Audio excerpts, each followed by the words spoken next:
Hello everyone, आप सभी का स्वागत है कोगेट सीएसआरटी यूट्यूब चैनल में। और आज की वीडियो में हम कुछ क्वेश्चंस करेंगे जिसमें हम लोग स्टेटमेंट्स गिवन स्टेटमेंट्स को पहले प्रपोजिशन एक्सप्रेशन में कन्वर्ट करेंगे और फिर चेक करेंगे कि जो फाइनल कंक्लूजन्स हैं उन स्टेटमेंट्स के वो ट्रू है कि नहीं, ये ट्रू है कि नहीं, ये हम चेक करेंगे।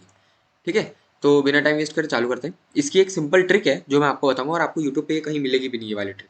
तो इसको आप थोड़ा अच्छे से ध्यान से इसको समझ लेना। शुरुआत कैसे करेंगे, तो देखो आप तो सबसे पहले देखो कि स्टेटमेंट्स क्या क्या कह रहे हैं। तो हमारे पास पहला स्टेटमेंट बोल रहा है if it is raining then match will not be played.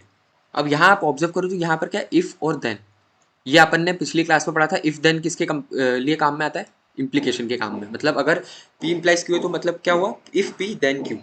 ठीक है, तो अब अपन को देखना है कि यार अगर पी इम्प्लाइज क्यू है तो मैं इसमें पी और पी क्या मानूं और क्यू क्या मानूं। तो उसके लिए क्या करो, आप इफ और देन के बीच में जो स्टेटमेंट है उस पूरे को पी मान लो। तो यहाँ पर it is raining is P, ये देखो मैंने यहाँ लिखा हुआ है। एंड उसके बाद वाला जो स्टेटमेंट है उस पूरे को क्यू मान लो। मान लिया। अब इस जो क्यू और पी है ना, उसमें एक चीज जरूर ऑब्जर्व कर लेना मानने से पहले, कि अगर यहाँ पर नॉट लिखा हुआ है तो वो जो चीज आप यहाँ लिखोगे ये नेगेशन लिखो। या फिर यहाँ लिखा, अगर यहाँ नॉट है जैसे यहाँ पर है तो यहाँ नेगेशन लिखोगे। ठीक है, यहाँ पर तो नहीं है, पी के उसमें क्यू के उसमें जरूर है, तो यहाँ आपको नेगेशन लिखना पड़ेगा। ये भी याद रखने वाली चीज़ है।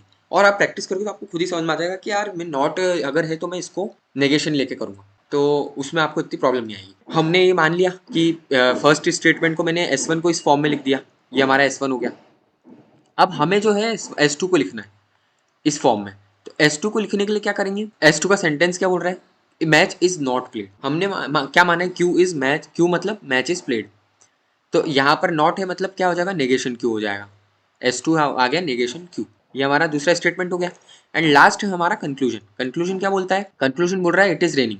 रेनिंग को हमने मान के रखा है पी है, तो कंक्लूजन पी के बराबर हो गया। आपने इन सभी स्टेटमेंट्स को एक्सप्रेशन में कन्वर्ट कर दिया है। अब इसको क्या करोगे आप, जब कन्वर्ट कर दो उसके बाद में जो मेन ट्रिक है वो चालू होती है। आपको कुछ नहीं करना है, आपको सबसे पहले जो कंक्लूजन है उसका नेगेशन लेना है। आप नेगेशन कंक्लूजन का नेगेशन लोगे तो वो क्या आ जाएगा, नेगेशन पी। ये आपको याद रखना है। और इसको अगर नहीं लिया तो आपका आंसर गलत आ जाएगा, इसलिए आपको इसका नेगेशन तो लेना ही है। अब आपने जब इसका नेगेशन ले लिया उसके बाद आपको कुछ भी नहीं करना है। आपको S1 को, S2 और नेगेशन सी जो हमारा ये फॉर्म है, इन तीनों का एंड लेना है। S1 और S2 के अलावा सिर्फ कंक्लूजन का ही नेगेशन लेना है, याद रखना। स्टेटमेंट्स का मत लेना, नहीं तो पूरी मेथड गलत हो जाएगी। अभी हमने जब इनका एंड लिया तो हमारे पास या तो आप इसको डिजिटल की हेल्प से सॉल्व कर लो और या तो आप ट्री की हेल्प से कर लो, जैसे मैंने यहाँ ट्री की हेल्प से सॉल्व कराया है। अब इस ट्री के अंदर डिजिटल के अंदर क्या ध्यान रखना है और ट्री के अंदर क्या ध्यान रखना है। तो देखो, अगर ट्री के अंदर आपकी सारी ब्रांचेस क्लोज नहीं होती तो कंक्लूजन आपका ट्रू नहीं है, ये याद रखना। Conclusion is not true. और डिजिटल में क्या ध्यान रखना है, अगर आपका ये फाइनल आउटपुट 1 नहीं आया, कुछ के अलावा कुछ भी आ गया, मान लो कोई एक्सप्रेशन आ गया, तो कंक्लूजन ट्रू नहीं है। ठीक है, सिंपल। अगर 1 नहीं आया तब की बात बता रहा हूँ। और अगर डिजिटल में अगर डिजिटल की हेल्प से करा और आपका आउटपुट फाइनल 1 आया, देन आपका कंक्लूजन ट्रू है। ये आपको याद रखना। सो ये मैंने आपको एक क्वेश्चन को करके बता दिया, ये ट्री की हेल्प से भी आपको मैंने बता दिया। नेक्स्ट मैंने और भी क्वेश्चंस दिए, एक ये 7th वाला क्वेश्चन भी दिया है, आप इसको भी प्रैक्टिस के लिए कर सकते हो। मैं इस पर टाइम नहीं दूंगा ज़्यादा। नेक्स्ट हम देखते हैं इंपॉर्टेंट टर्म्स, एक है एटॉमिक प्रोपोजिशन और एक है कंपाउंड प्रोपोजिशन। तो देखो एटॉमिक प्रोपोजिशन क्या होता है, एटॉमिक प्रोपोजिशन ऐसा प्रोपोजिशन होता है जो आप फर्दर डिवाइड नहीं कर सकते। जैसे हम लोग जो एक्सप्रेशन को लिखते, वेरिएबल लिखते हैं ना, पी क्यू आर एस, इनको आप डिवाइड तो कर ही नहीं सकते इससे ज़्यादा। पी को किस में डिवाइड करोगे, समझ रहे हो। तो वो वाली जो चीज़ है वो आपकी एटॉमिक प्रोपोजिशन होती है। और कंपाउंड क्या होती है, बहुत सारे एटॉमिक प्रोपोजिशन का कॉम्बिनेशन। और उन कॉम्बिनेशन के बीच, कॉम्बिनेशन जो किस तरह का रहता है, जिसमें आपको बीच में एंड रहेगा, बीच में और रहेगा।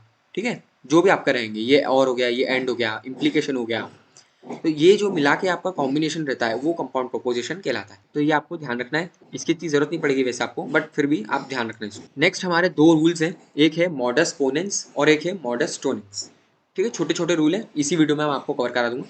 तो मॉडस पोनेंस रूल क्या कहता है, मॉडस पोनेंस बोलता है अगर आपके पास दो स्टेटमेंट है, एक S1 है P इम्प्लाइज Q, S2 है P, तो आपका जो कंक्लूजन है वो क्या आएगा, सिंपली Q के बराबर आएगा।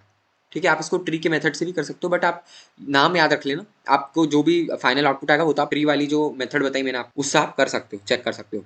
एंड मॉडस टोनेंस क्या होता है, तो मॉडस टोनेंस में सी आपका S1 ये हो गया और S2 ये हो गया, आपका जो फाइनल रहेगा कंक्लूजन वो नेगेशन पी के बराबर रहेगा। आज की वीडियो के लिए इतना ही। अब जो नेक्स्ट वीडियो रहेगा फाइनली हम उसमें इंग्लिश वाली चीज़ें चालू करेंगे, जिसमें हम लोग जो आपकी लैंग्वेज रहती है इंग्लिश लैंग्वेज, उसको हम कैसे एक्सप्रेशन में कन्वर्ट करें।